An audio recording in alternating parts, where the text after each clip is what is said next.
الحمد لله الكريم المنان على ما هدانا إلى الإسلام وأرشدنا للإيمان وأنزل هذا القرآن الكريم بالبرهان وأرسل لنا أفضل الرسل بأفصح اللسان فله الحمد والشكر على هذه النعم العظيمة والآلاء الجسيمة والصلاة والسلام على خير خلق الله وخاتم رسل الله الذي قال ما اجتمع قوم في بيت من بيوت الله يتلون كتاب الله ويتدارسونه فيما بينهم إلا نزلت عليهم السكينة وغشيتهم الرحمة وعفتهم الملائكة وذكرهم الله في من عنده وعلى آله وصحبه ومن اهتدى بهداه وبعد فإننا في هذا اليوم سندرس في سورتي البلد والشمس المكيتين فلنبدأ من هنا.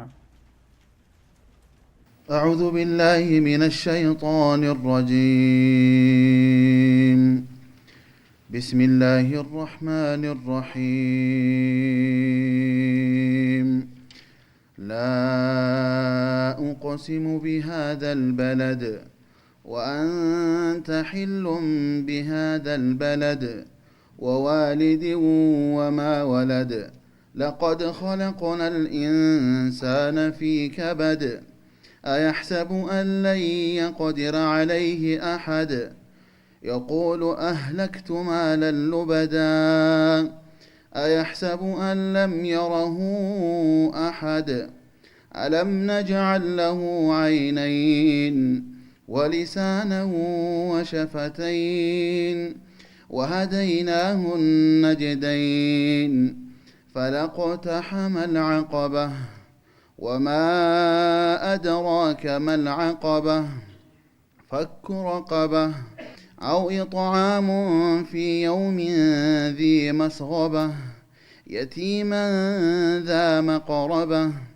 أو مسكينا ذا متربة ثم كان من الذين آمنوا وتواصوا بالصبر وتواصوا بالمرحمة أولئك أصحاب الميمنة والذين كفروا بآياتنا هم أصحاب المشأمة عليهم نار مؤصدة بسم الله الرحمن الرحيم والشمس وضحاها والقمر إذا تلاها والنهار إذا جلاها والليل إذا يغشاها والسماء وما بناها والأرض وما طحاها ونفس وما سواها فألهمها فجورها وتقواها قد أفلح من زكاها وقد خاب من دساها كذبت ثمود بطغواها إذ انبعث أشقاها فقال لهم رسول الله ناقة الله وسقياها فكذبوه فعقروها فدمدم عليهم ربهم بذنبهم فسواها ولا يخاف عقباها. بسم الله الرحمن الرحيم. እጅግ ሮሮ በጣም አዛኝ በሆነው አላህ ስም እንጀምራለን። ሱረቱል በለድ መክያ አልበለድ በመባል የምትጠራው ምዕራፍ መካ የወረደች ስትሆን 20 አጫጭር አንቀጾች አሏት። እሷም ባጭሩ የምትዳስሰው እንደተለመደው የእምነት ነክን ጉዳይ ነው። መጀመሪያ የሰው ልጅ ከጌታው መልእክት ሲደርሰው በቅንነት መቀበልና የመልእክተኛውን መከተል ሲገባው በተለያየ ምክንያት በረሱሎች ላይ አተካራ መፍጠርና ችግር ማምጣቱ የራሱን የሚጎዳ መሆኑን ማስገንዘብ፣ ስለማንነቱ አበክሮ መረዳትና እኔን በዚህ መልክ ማን የፈጠረኝና ያዘጋጀኝ ብሎ ራሱን በመጠየቅ ጌታውን ለማወቅ መሞከር፣ አላህ ደግሞ ሱብሓነሁ ወተዓላ ፈጥሮ እንዳልጣለው የሰውነት ክፍሎችን እንዲያስተካከለለት ሁሉ ውስጣዊ ድርጅቱንም አቅል የሚባል ትልቅ ሚዛን ሰጥቶታልና ያንን አቅሉን ተጠቅሞ ሐቅን ከባጢል መለየት እንዳለበት ይህንን ካያረግ ከቀረ ግን ተጠያቂ እንደሚሆን ከዚያ በኋላ የሰው ልጅ በማያገባው ነገር ገብቶ ከመዘባረቅ ይልቁንስ ራሱን አቅሙን አውቆ ከጌታው ጋር የሚያስታርቅና የሚያስተዋውቀውን መልካምና ቀና ተግባር መስራት እንዳለበት ከነዛም ለምሳሌ በባርነት የተያዘን ጭቁን ድሃ ነፃ ማውጣት ወላጁን በለጋድሜው ያጣ አሳዳጊ የሌለውን ምስኪን መርዳትና ማጉረስ ችግረኛውን መፍቀድ የመሳሰሉትን ነገሮች ለምን አይሳተፍም በማለት ይጠይቃል።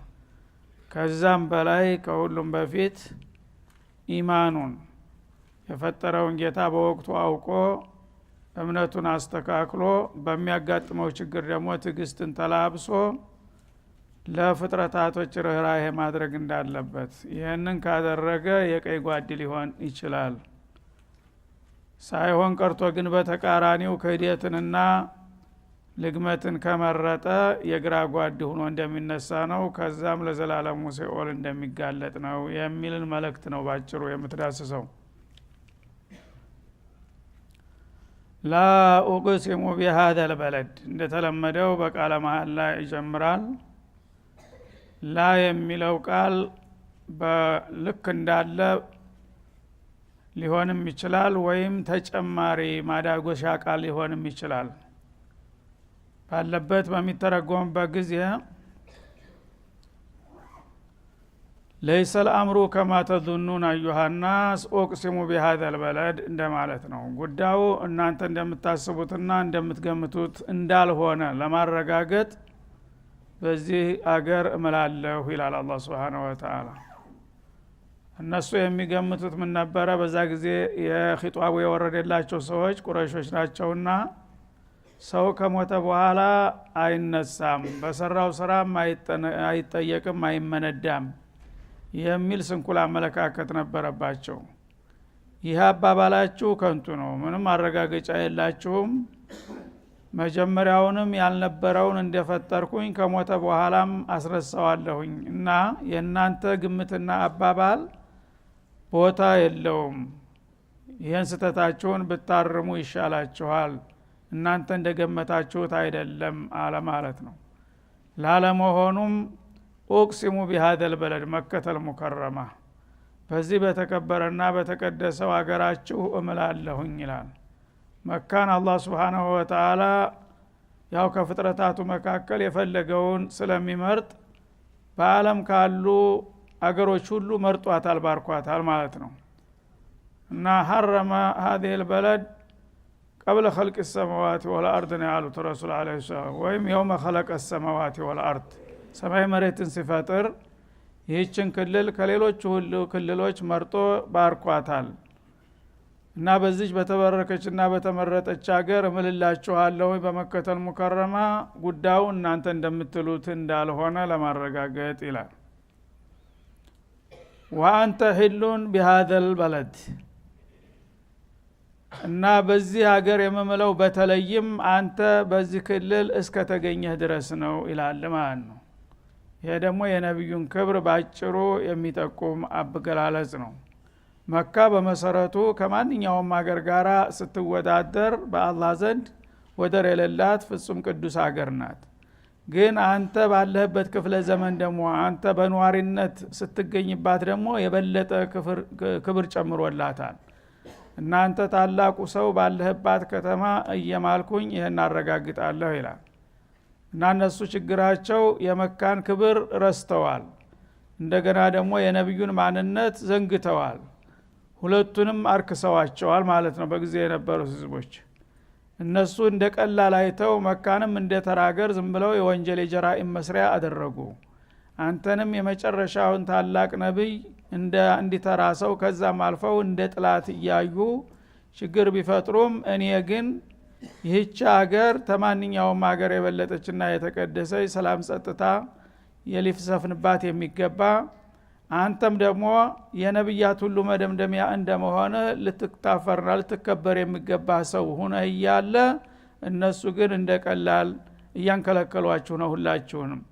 እኔ ግን ይሄንን አቃለሁኝና በመከተል ሙከረማ በተከበረችው ሀገር እምላለሁ በተለይም አንተ ነዋሪ ሆነህ በምትገኝበት ጊዜ ይላቸዋል ማለት ነው። አንድ ይሄ ነው። ሁለተኛ ወአንተ ሂሉን የሚለው ወአንተ ሐላሉን بهذا البلد የፊተኛ ወአንተ ናዚሉን ወሙቂሙን ነዋሪ በሆንክበት ጊዜ ማለት ነው። መከተል ሙከረማ ነብዩ በነበሩበት ጊዜ የነበራት ክብር እጥፍ ድርብ ነበረ ማለት ነው።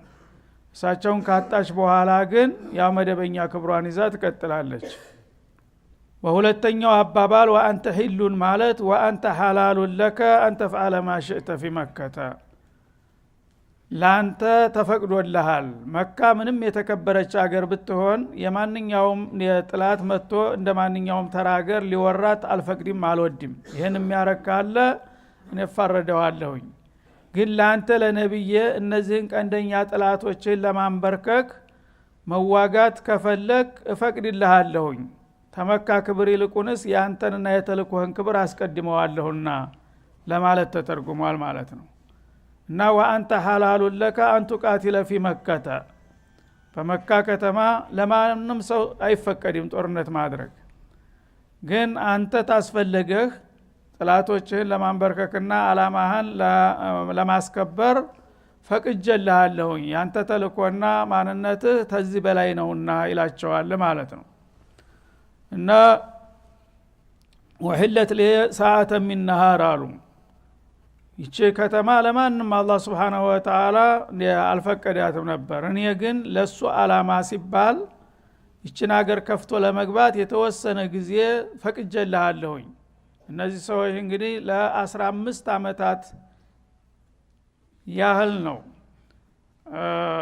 ነብዩ ጋር አለይሂ ሰላቱ ወሰለም አተካራ ፈጥረው የኖሩት ማለት ነው። መጀመሪያ ሂጅራ ሳይሄዱ ወደ 13 አመታት ተሂጅራም በኋላ ደግሞ እስተፈትሁ መካ እንዳውም ይጨምራል 13 ወደ 5 18 አመታት ያህል ነው እንግዲህ እሳቸው ጋራ ተፋጠው የቆዩት ማለት ነው።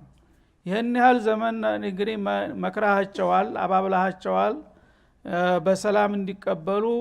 እነሱ ግን እንቢ ብለውና ገረው እንቀጥላለን ይችን የተቀደሰች ሀገር ደግሞ በጣዖታት አጎስቆለንና በክለን አቆሸን ኖራለን ካሉ በምንም አይነት ይሄ ነገር ተቀባይነት የለውም። በዚህ ሀገር ጦርነት እንዲደረግ አልፈልግም ነበር። ግድ ከሆነ ግን ፈቅጀልሃለሁና የትውልድ ሀገርህን ነፃ አውጥተህ እስላምን በዛ መትከል ትችላለህ ብሎ ፈቀደላቸው ማለት ነው። እና ወለም ይሂልሃ ለአሐድን ለማንም ሰው መካን አትፈቀድም።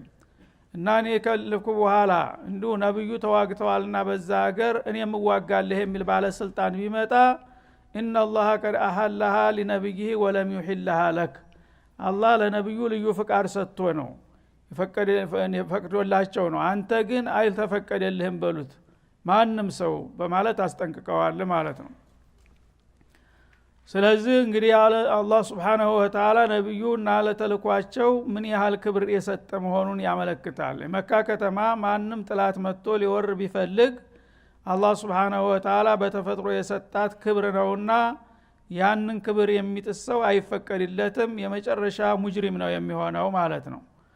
ግን ነብዩ ከሆኑሳ ነብዩ አለይሂ ሰላቱ ወሰለም እሳቸውን በተቻለ መጠን ጦርነት እንዳይደረግ በዛ ከተማ ብዙ ጥረት ተደርጓል።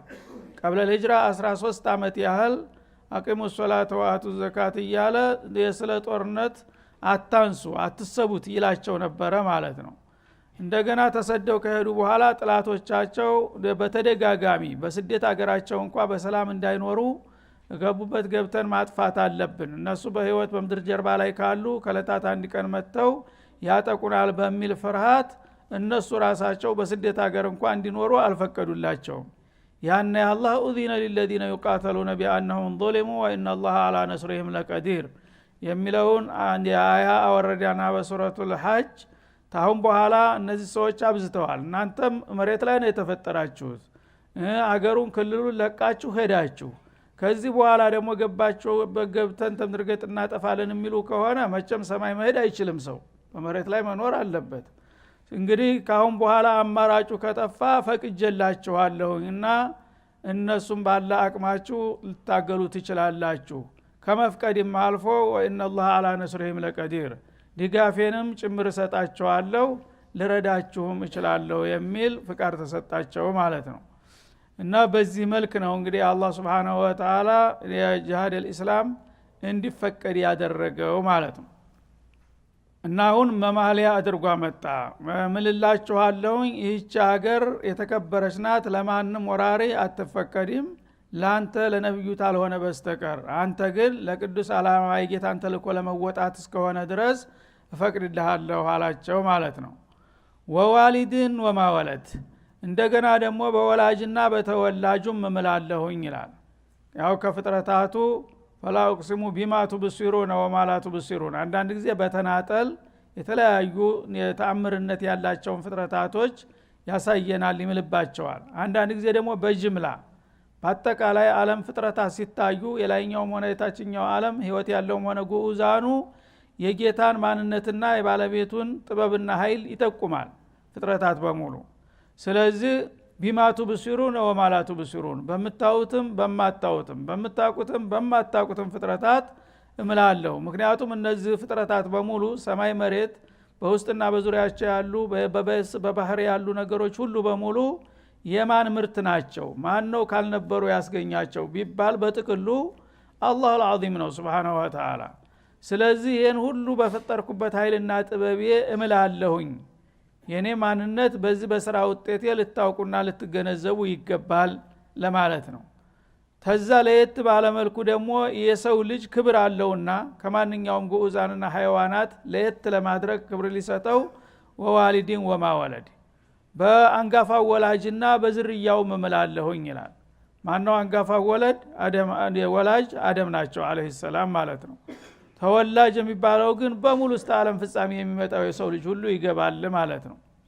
ስለዚህ በወላጃችሁም በእናንተም በሁላችሁም በሰው ዘሮች በጥቅሉ ወለቀድ ከረምና አደም በኒ አደም እንዳለው የአደም ልጅ ክብር አለው።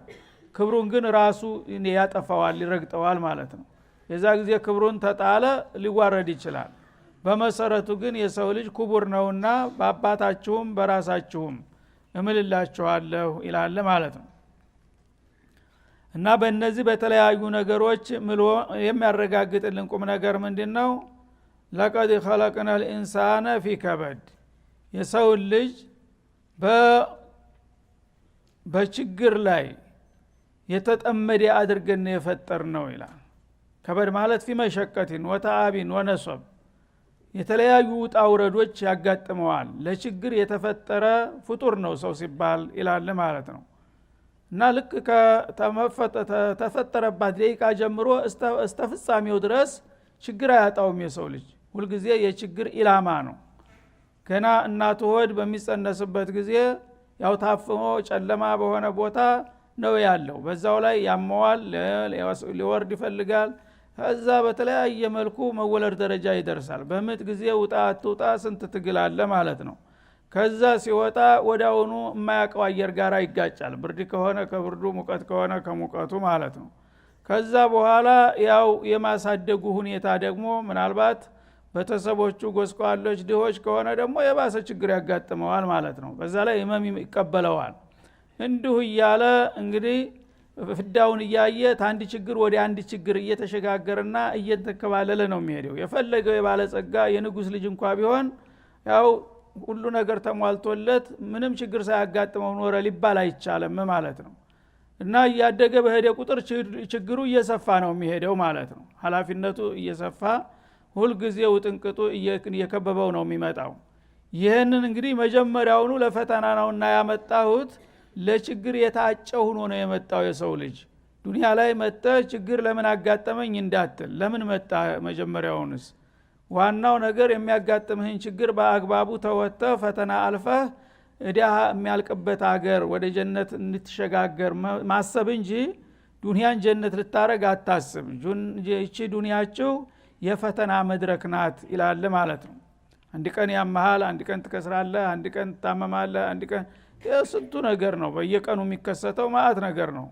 እና እነዚህ ሁሉ ነገሮች ያሉ ናቸው ዱብዳ ይሆኑባችሁ አንዳንድ ጊዜ አላህ ፍቃዱ ሆኖ የተሻለ ሆኖ የተመቻቸው ህይወት በሚሰጣችሁ ጊዜ ትረሳላችሁ ለፈተና እንደመጣችሁ አንድ ነገር ሲከሰት እንዴት እንዲሆነ ትሉና የየው ትላላችሁ ለምን ዱንያ ላይ መሆንክን ረሳህ እንደ ኢላላ አላህ Subhanahu Wa Ta'ala في ከበድ في تعب ለተዓብ ለችግር ለቸነፈር የተፈጠራችሁ ናችሁ ይህ ነው መጀመሪያውን ምጣፈንታችሁ ኢላል ማለት ነው እና ይሄንን ካወቀ አንድ ሰው በበላ መድረክ ላይ ተተፈጠረ ሌላ ያው ደስታና ፍስሃ መጠበቅ የለበትም እና የሚያስገርመው ዱንያ ላይ ሆኖ ምንም ነገር ችግር ሳይደርስብህ በሰላም ለህታደርክ ነው እንዴት እንዲህ ሊሆን ቻለ ጸባው አልነበረም ዱንያ ምትለው ማለት ነው ችግር ከመጣ ይሄ ነው ባህሪዋ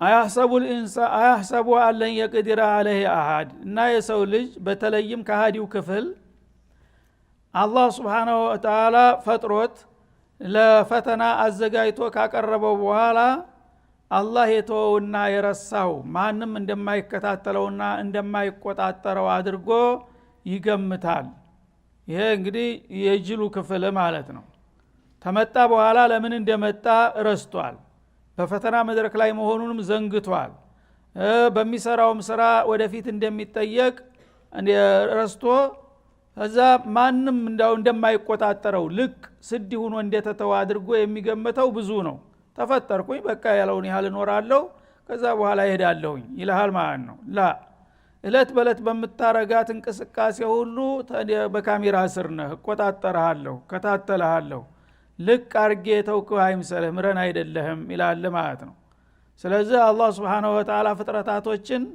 እሱ ያያቸዋል ይቆጣጠራቸዋል እነሱ አያዩትም ስለዚህ የምታደርገውን ነገር ሁሉ እንኳን በቃል የምትናገራት በተግባር የምትንቀሳቀሰው ይቅርና በልብ ትርታ ያለውን ነገር ሳይቀር አሊሙን ቢዛቲ ሱዱር ይላል በደረቱ ውስጥ የምትደብቀውና የምታምቀው ነገር አንድ ባንድ በእኔ ካሜራ ውስጥ ነው የሚያልፈው ነው የሚለው አላህ Subhanahu Wa Ta'ala ይሄንን እንግዲህ ያወቀ ሙእሚን ሁሉ ጊዜ ጥንቁቅ ይሆናል ማለት ነው ሰው አየኝ አላየኝ ተማለቱ በፊት አላህ ምን ይላል አሁን እኮ አላህ ያያየኝ ነው በርህን ዘግተህ ቢሆን ጨለማ ላይ ብትሆን ፈለገው ቦታ ቢሆን አላህ መቼም ምንም ነገር የሚጋርደው ነገር የለም ይሄንን ካወቅ በመጥፎ ነገር ላይ ልንሰማራ አንችልም ጭራሹን ይሄን ምናምን ከሆነ ማለት ነው ብዙ ግን እንዳለመታደል ሆኖ እያወቀም እንዳላወቀ የሚሆን አለ ይሄንን ሰምቶ እንዲሁ ዝም ብሎ አያህሰቡ አለ የግድራ አለህ አሃድ እኔ የፈለኩትን ብሰራ ደስ ያለኝም ባደርግ ማን አለብኝ ማን ይችላል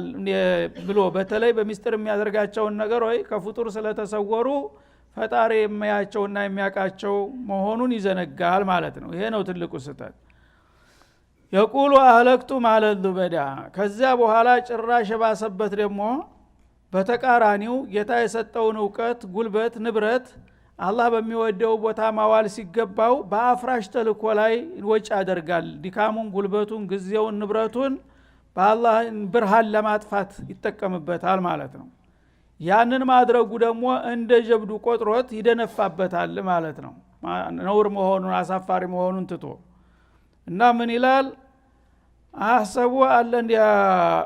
አህሰቡ አለ የግድራ አለህ የቁሉ አህለክቱ ማለሉ በዳ በጣም ብዙ የሆነ የተከማቸ ወፍራም ገንዘብ እኮ አወደምኩኝ አጠፋሁኝ ይላል ማለት ነው ለምን የአላህን ረሱል ለመቃወምና እስላምን ለማጥፋት ሱብሃንአላህ ይሄ ነው ወረታው እንግዲህ አላህ ፈጥሮ ጤንነትን አሟልቶ እድሜ ሰጥቶ ገንዘብ አሸክሞ ሁሉን ነገር አድርጎለት ያበቃ ምላሽ ምን ነበረ ጌታን ማመስገን በቃልም በተግባርም ነብዩን መከተል እስላምን መደገፍ ሲጠበቅበት በተቃራኒው አላህ ባስታጠቀው መሳሪያ ባለ በለለ ኃይሉ ገንዘቤን እኮ በቃ ይሄን ነብይና እስላም ባል ነገር ለማጥፋት አወደምኩኝ እያለ በየአደባባዩ ይለፍፋል ይላል ጎበዝ እንዳንተ ማን አለ ተብሎ እንዲጨበጨብለት ማለት ነው የሰይጣንን ስራ በመስራት በቀጥታ ስጋ ለበስ ሰይጣን ሆነ ማለት ነው ስለዚህ ይህ አይነት እንግዲህ አካሃድ የሰው ልጅ ምን ያህል